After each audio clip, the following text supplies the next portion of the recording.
por acompañarnos en esta transmisión. Antes de comenzar, querríamos compartir contigo algunos materiales sobre el tema de hoy que podrían resultar de interés. En el chat te vamos a dejar los enlaces. Primera llamada.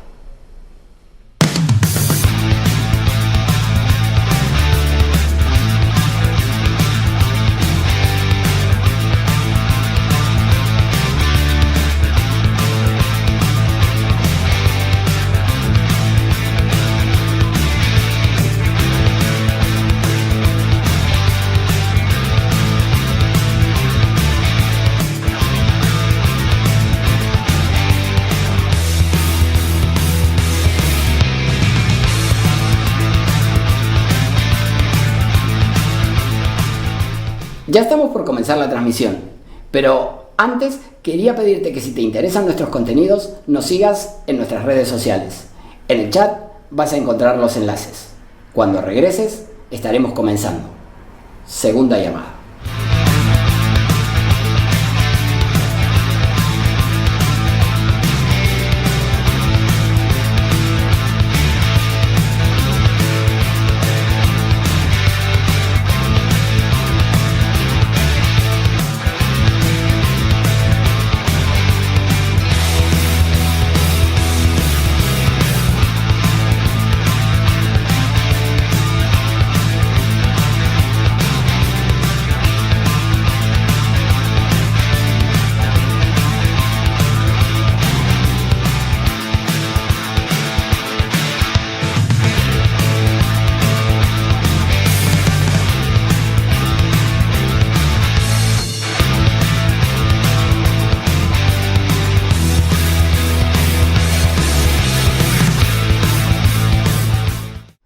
Esta es la tercera llamada. Comencemos de una vez.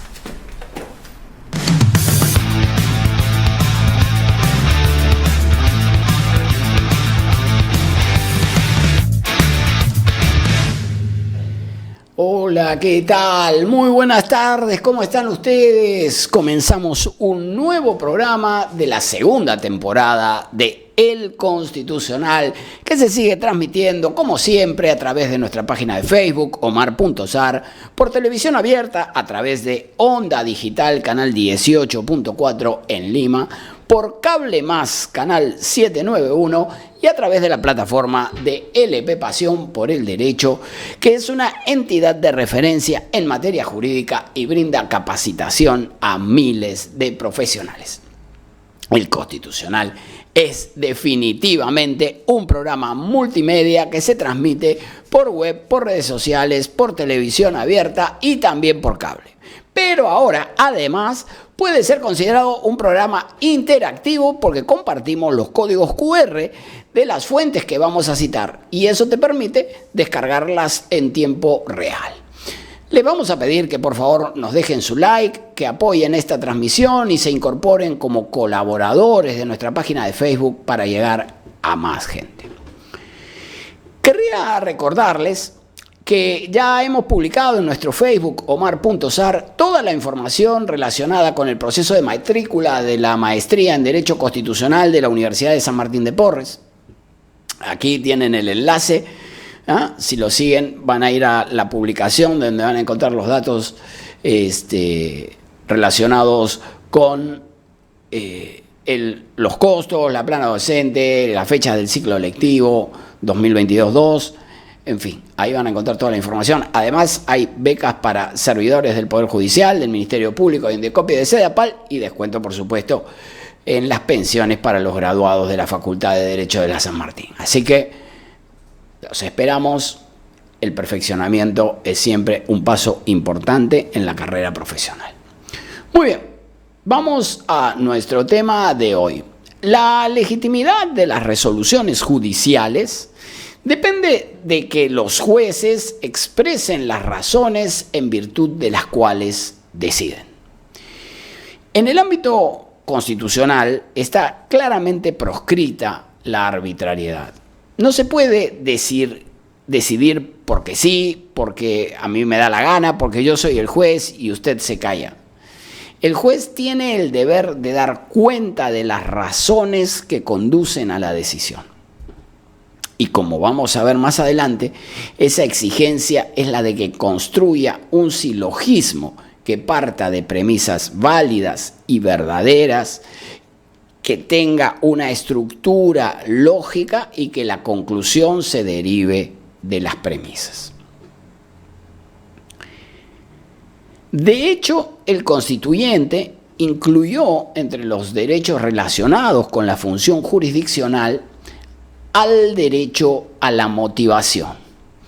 Efectivamente, en el artículo 139.5 establece que son principios y derechos de la función jurisdiccional la motivación escrita de las resoluciones judiciales en todas las instancias, excepto los decretos de mero trámite, con mención expresa de la ley aplicable y de los fundamentos de hecho que se sustentan.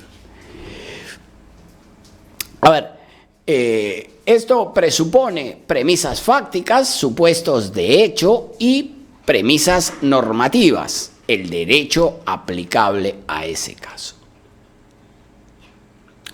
Queda claro, entonces, que los jueces tienen el deber de resolver las controversias que se les planteen aplicando la ley que regula el caso, pero tomando en cuenta, además, el marco constitucional y los tratados internacionales sobre derechos humanos que resultan derecho interno de acuerdo con el artículo 55 de la Constitución y parámetro interpretativo de la Constitución cuando se trata de tratados internacionales sobre derechos humanos. A la hora de resolver las controversias, los jueces en todo tipo de materias tienen el deber de expresar las razones que respaldan su decisión, porque no pueden decidir los procesos, como ya señalábamos, de un modo arbitrario. El deber de exponer los motivos de las decisiones judiciales se remonta a la época del constitucionalismo temprano, esto es decir, a principios del siglo XIX, es decir, hacia los años 1800. Donde el Parlamento era el sucesor, digamos, de la soberanía que había sido representada personalmente por el monarca absoluto. Es decir, el constitucionalismo suponía la salida del absolutismo monárquico. Y el poder soberano que se encontraba concentrado en cabeza del rey pasa a asumirse como titularizado por el pueblo y se encuentra representado por los participantes de la Asamblea Nacional, como se llamaba al Parlamento francés, por ejemplo, a principios del siglo XIX. De acuerdo con la concepción de Montesquieu, en esta etapa, es decir, la obra de Montesquieu del espíritu de las leyes es de 1748, es decir, unos 60 años antes del proceso constitucional que estamos describiendo, decía Montesquieu, el juez es la boca muda que pronuncia las palabras de la ley. Queda claro que el juez era asociado a una figura inanimada y su función se limitaba a subsumir los hechos en las disposiciones legales correspondientes, sin margen para la interpretación creativa. Los jueces no creaban derecho, los jueces se limitaban a aplicar el derecho vigente. ¿Sí? Por eso mismo, en la época se desarrollaron los procesos de codificación, los procesos de inclusión, de la regulación de toda una materia completa. Por eso mismo, de esta época es justamente, por ejemplo, el Código Napoleón, ¿no? Que es el punto más alto de la codificación civil. Con esta lógica, con la lógica de que esto era regulado por el legislador, las soluciones eran adoptadas por el legislador y el papel de los jueces era de meros aplicadores. Pero este deber de motivación no apareció en esta etapa como una garantía para el justiciable, sino como una forma de control de la actuación de los magistrados, de modo que pudiera garantizarse que respetaban el imperativo de aplicar la ley sin desviación. En esta etapa existía una gran desconfianza en Francia respecto del papel de los jueces. Recuerden ustedes que los jueces de Francia eran, cuando la revolución terminó imponiéndose, eran los jueces que habían sido designados por Luis XVI. Queda claro que los revolucionarios franceses no tenían ninguna confianza en aquellos jueces. Y por lo tanto, lejos estaban de poder concebir otro papel como el que no fuera el de acatar literalmente las decisiones del representante del pueblo, es decir, del legislador. En el Estado social y democrático de derecho contemporáneo, el deber de motivar las resoluciones judiciales constituye un contenido básico e indiscutible del debido proceso, ¿correcto? Al respecto, el Tribunal Constitucional tiene resuelto que la necesidad de que las resoluciones judiciales sean motivadas es un principio que informa el ejercicio de la función jurisdiccional y es al mismo tiempo un derecho constitucional de los justiciables. Mediante la motivación, por un lado, se garantiza que la administración de justicia se lleve a cabo de conformidad con la Constitución y las leyes, y, por otro, que los justiciables puedan ejercer de manera efectiva su derecho de defensa. Entonces, existe el deber de exponer las razones de la decisión judicial como fundamento de legitimidad de las resoluciones de los jueces, pero también para que las personas que son parte del proceso puedan ejercer eficazmente sus derechos, como por ejemplo el derecho de defensa, ¿correcto? Entonces, tenemos esta doble vertiente del deber de motivación. El de fundamento de la legitimidad de la actuación de los jueces y el de derecho de los ciudadanos. Al analizar los vicios de la motivación en que pueden incurrir los jueces al resolver las controversias en cualquier tipo de proceso que llegue a su conocimiento, el Tribunal Constitucional habló de que podían existir diversos tipos de vicios, como por ejemplo en la motivación, ¿no? Diversos tipos de vicios de la motivación, como por ejemplo habló de una motivación inexistente o de una motivación aparente. A ver, la decisión judicial debe contar con fundamentos o, cuando la misma es solo aparente, implica dos supuestos. Uno, bien que los fundamentos no den cuenta de las razones mínimas que sustentan la decisión, esto también podría llamárselo motivación insuficiente. Entonces, aquí tenemos un primer problema, el de que hay unos fundamentos, pero no resultan suficientes para justificar la decisión. La segunda hipótesis que conduce a hablar de motivación inexistente o aparente es que no se responde a las alegaciones de las partes del proceso o solo se intenta dar un cumplimiento formal al mandato constitucional amparándose en frases que carecen de sustento fáctico o jurídico. En buena cuenta, cuando hablamos de motivación inexistente, de motivación aparente, de motivación insuficiente, que los podríamos utilizar como sinónimos, estamos hablando de que la resolución materialmente cuenta con unos fundamentos, pero que esos fundamentos no fundamentan, no resultan idóneos para justificar la decisión que acaba adoptándose. O bien porque no dan cuenta de razones mínimas, o bien porque no abordan las alegaciones de las partes. Ambos requisitos exige una adecuada motivación. Que se dé cuenta de las razones mínimas del tribunal dice, efectivamente, la motivación no tiene por qué tener una extensión determinada. Puede eventualmente ser concisa, pero debe dar razón suficiente respecto de la resolución que se adopta. Debe brindar, como decíamos antes, razones mínimas. Y, por otro lado, debe también abordar las alegaciones que hubieran planteado las partes en el proceso.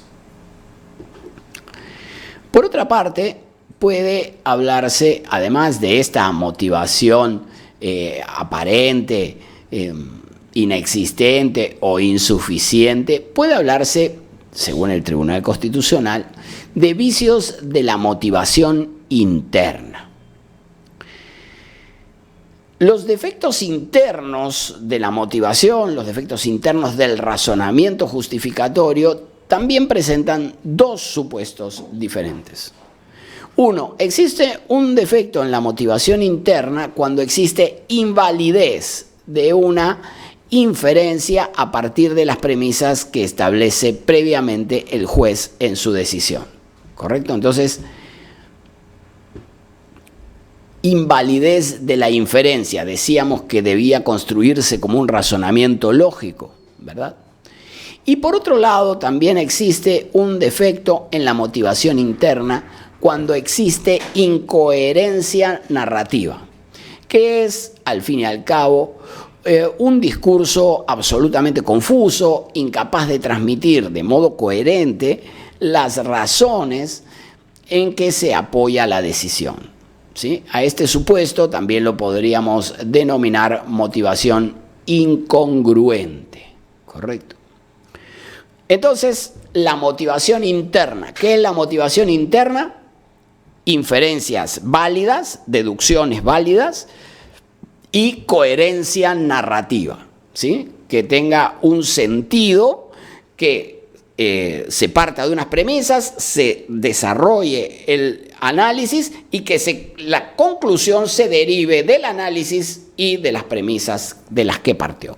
Entonces, la coherencia narrativa y la validez de las inferencias son exigencias derivadas de la motivación interna, dice el Tribunal Constitucional.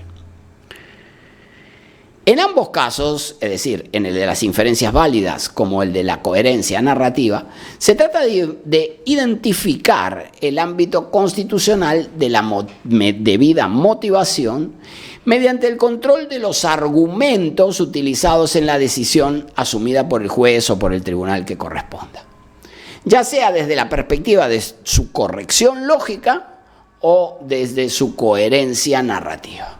¿Está bien?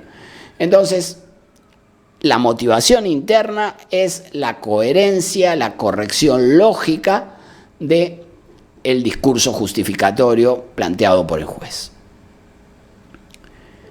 De otra parte, además de vicios en la motivación interna, el Tribunal Constitucional también aludió a que podían existir deficiencias en el ámbito de la motivación externa, que se relaciona ya no con el razonamiento justificatorio, sino con la justificación de las premisas, ¿sí? Efectivamente, el control de la motivación de las resoluciones judiciales puede autorizar la actuación del juez constitucional cuando las premisas de las que parte el juez no han sido confrontadas o analizadas respecto de su validez fáctica o jurídica. Entonces, las premisas de las que parte el razonamiento, que como decíamos antes, pueden ser referidas a los hechos, premisas fácticas, o referidas al derecho aplicable al caso, premisas normativas, debe resultar una aplicación correcta, ¿no? Es decir, se debe partir de premisas fácticas y jurídicas correctas y real, y además que resulten reales, ¿correcto? Si esto no sucede, si se parte de premisas falsas, si se parte de derecho derogado, de normas no aplicables o de interpretaciones absurdas, en consecuencia, la conclusión nunca va a poder ser una conclusión válida, ¿correcto? Es decir, si partimos de premisas falsas, si partimos de algo que no sucedió, o si aplicamos un derecho que no está vigente, pues está claro que la conclusión nunca puede ser correcta. Pero este problema no es un problema del discurso justificatorio, sino de las premisas de las que parte. Las premisas son la motivación externa. La coherencia del discurso es la motivación interna. ¿sí? Entonces tenemos motivación insuficiente, inexistente, cuando no se da cuenta de las razones de la decisión.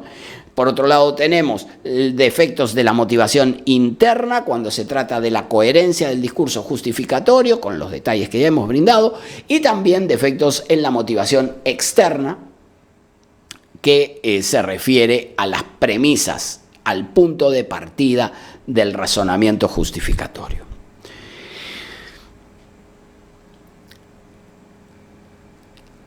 Al analizar los vicios de motivación, el Tribunal Constitucional aludió con posterioridad, en el caso Escobar Velázquez, incorporó algo sustancialmente distinto, que es lo que ha denominado, de lo anterior, que es lo que ha denominado motivación constitucionalmente deficitaria. El caso lo pueden encontrar aquí, siguiendo este QR, van a llegar a la sentencia del expediente 1747-2013, amparo, que es el caso Escobar Velázquez, al que estamos haciendo referencia. Entonces, además de la motivación incongruente, insuficiente, de los defectos de la motivación interna y de los defectos de la motivación externa, el Tribunal Constitucional ha hablado de este asunto de la motivación constitucionalmente deficitaria. Vamos a ver, ¿qué debemos entender por tal cosa? ¿Qué debemos entender por motivación constitucionalmente deficitaria? A ver, la regularidad del proceso impone que las resoluciones observen todos los derechos fundamentales, ya que el inciso segundo del artículo 200 de la Constitución solo excluye del ámbito del proceso de amparo los derechos tutelados por el habeas corpus y por el habeas data. ¿Correcto? El análisis de motivación, naturalmente, estamos pensándolo en relación con el cuestionamiento de resoluciones judiciales. El inciso segundo del artículo 200, al que estamos haciendo referencia, establece que el amparo contra resoluciones judiciales, en principio, no procede. Y añade, no procede cuando la resolución emane de proceso regular. Interpretando a contrario, si el proceso no es regular, en consecuencia, el amparo sí procede, ¿correcto? Esta es la interpretación que debe darse a esta disposición de la Constitución. El Tribunal Constitucional sostuvo que son revisables por la vía del amparo los actos u omisiones de los órganos de la jurisdicción ordinaria que adolezcan de déficit en materia de derechos fundamentales. Déficit que van desde no haber considerado la aplicación de un derecho fundamental al resolver una cuestión regulada por el derecho ordinario, haber comprendido o dejado de comprender posiciones fundamentales que forman parte del contenido constitucionalmente protegido de un derecho fundamental, o también existe un vicio por motivación constitucionalmente insuficiente cuando la resolución del caso concreto adolece de deficiencias en la aplicación del principio de proporcionalidad o la ponderación, según sea el caso. Entonces, tenemos que esta motivación constitucionalmente deficiente es una exigencia de tomar en cuenta adecuadamente la incidencia de los derechos fundamentales en ese caso. Recuerden que, como decía Alexis, los derechos fundamentales resultan profundamente antidemocráticos en el sentido de que pueden imponer límites a la deliberación mayoritaria, pueden imponer un ámbito de aquello que, y cito, no puede ser decidido, ¿correcto? No puede ser decidido ni siquiera por la mayoría, ¿no? Entonces, esta exigencia de respeto de los derechos fundamentales, por supuesto, que también alcanza, y muy especialmente, a los jueces a la hora de fundamentar sus decisiones. Vamos a ver, porque este supuesto de la motivación deficitaria puede desagregarse en tres tipos de vicios diferentes. El primer supuesto, como ya mencionamos, la insuficiencia constitucional de la motivación, puede referirse a errores en la justificación de una decisión debido a la exclusión de un derecho fundamental. Esto es, cuando no se tuvo en cuenta un derecho que debió efectivamente considerarse a la hora de dictar la sentencia. A ver, vamos a intentar explicar este asunto con un ejemplo. Y vamos a utilizar un caso histórico que puede ayudarnos a echar luz sobre este punto. El señor Bate Harlan fue durante la Segunda Guerra Mundial un apologista del ideario nazi y dirigió películas como El judío Sus, en las que se resaltaba el racismo y la xenofobia propia de los nazis. El señor Harlan fue sometido a los tribunales de Nuremberg tras el fin de la guerra y con posterioridad resultó absuelto. ¿Correcto? Con posterioridad al juzgamiento, ya en el año 1948, el señor Harlan filmó una nueva película con una temática ya diferente, no relacionada con el racismo, que se llamó La Armada Invencible. Frente a la noticia del estreno de esta película que el señor Harlan había rodado, el señor Luth, presidente del Círculo de la Prensa de Hamburgo, promovió un boicot para que los cines no exhiban dicha película y, si se exhibía, exhortó al público a que no asista a las salas. Es decir, propuso una campaña de boicot en virtud del pasado nazi que tenía el director de esa película.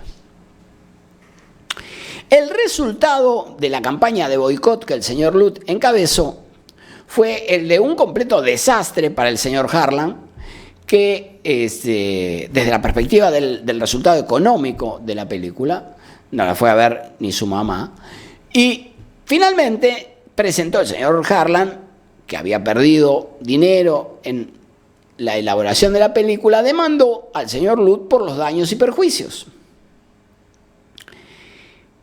La Sala Civil de Hamburgo decidió que se había producido un evento, ¿sí?, que se había ocasionado una consecuencia dañosa y que además existía una relación de causalidad entre el hecho, el boicot, y el resultado dañoso. Es decir, que desde la perspectiva civil había reunido todos los elementos de la responsabilidad civil. Un hecho, un resultado y una relación de causalidad entre el hecho y el daño. En consecuencia, responsabilizó de este daño al autor del hecho, es decir, al señor Luth, promotor del boicot. La sala ordenó que pague una suma de dinero el señor Luth en carácter de indemnización a favor del señor Harlan. El señor Luth, a quien se impuso el deber de pagar esta indemnización, recurrió a la vía del amparo y presentó su demanda ante el Tribunal Constitucional Federal Alemán. ¿Correcto? El tribunal alemán resolvió que al condenarlo por daños y perjuicios en un proceso civil, donde no estaba en discusión un asunto constitucional propiamente, sino la indemnización de daños y perjuicios, la justicia ordinaria no había tomado en cuenta el ejercicio del derecho a la libertad de expresión de quien planteó el boicot y concluyó que la sentencia era nula porque no había tomado en cuenta la incidencia de un derecho fundamental en la decisión que adoptó. ¿Se entiende? Dice, existe un déficit en la motivación de esa resolución, un déficit de orden constitucional. Ok, puede ser que tengan por acreditado el hecho, puede ser que tengan por acreditado el resultado dañoso y la relación de causalidad, pero en este caso el hecho se refiere al ejercicio de un derecho fundamental y es un ejercicio que el Tribunal Constitucional Federal entiende legítimo, que es el de la libertad de expresión. El señor Luth, tenía derecho de promover su apoyo o eventualmente medidas de boicot contra opiniones ajenas o manifestaciones artísticas, como en el caso de esta película. Entonces, tenemos así configurado el primero de los vicios que puede constituir una motivación constitucionalmente deficitaria. Esto es cuando se ha omitido considerar un derecho fundamental. Como es evidente, en este caso, la justicia ordinaria había omitido considerar la incidencia de un derecho en el ámbito de la materia civil, de un derecho fundamental que incidía en el ámbito de la materia civil que debía resolver. Y esa omisión es la que genera el vicio en la motivación. El segundo tipo de error que da lugar a un vicio de motivación por insuficiencia constitucional es el que se presenta como consecuencia de una incorrecta delimitación del contenido constitucionalmente protegido de un derecho fundamental. Esto quiere decir que al derecho se le atribuyó un contenido mayor o menor al que constitucionalmente le correspondía.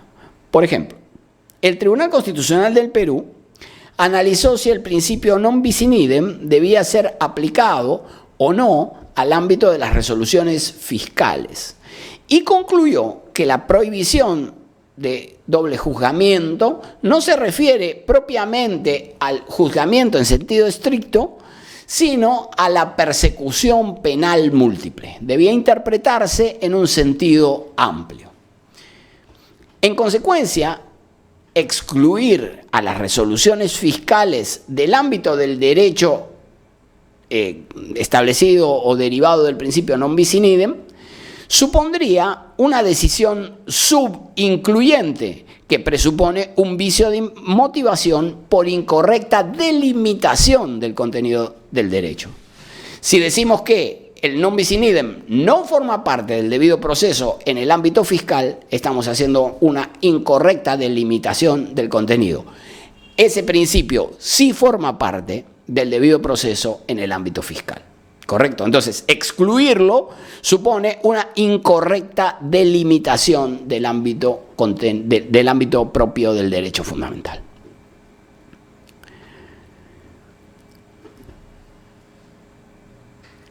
Por último, también puede hablarse de motivación constitucionalmente deficitaria cuando el juez ordinario, al resolver su caso, haya realizado una ponderación evidentemente incorrecta respecto de la intervención en un derecho fundamental.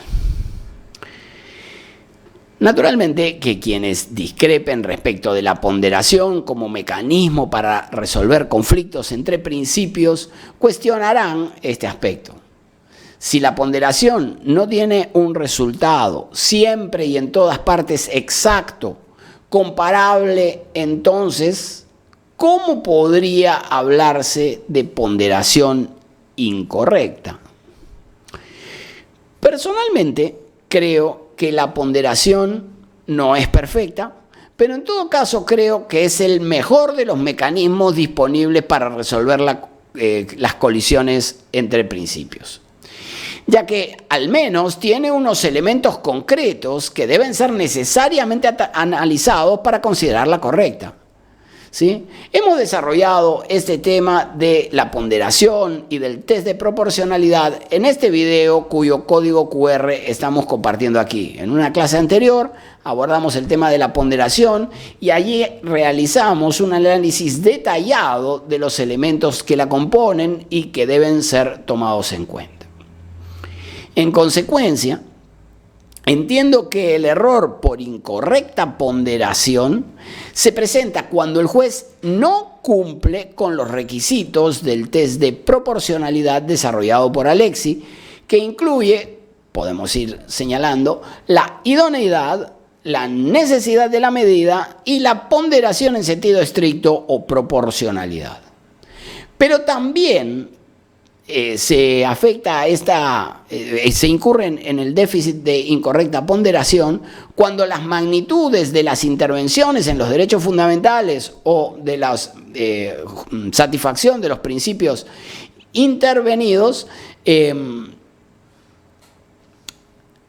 son evaluadas con criterios que resulten manifiestamente extravagantes o impertinentes. Entonces, el déficit de motivación por incorrecta ponderación puede referirse a alguno de estos dos aspectos. A, no abordar correctamente la estructura de la ponderación, o a evaluar los criterios que intervienen con criterios extravagantes, impertinentes, infundados, carentes de fundamentación.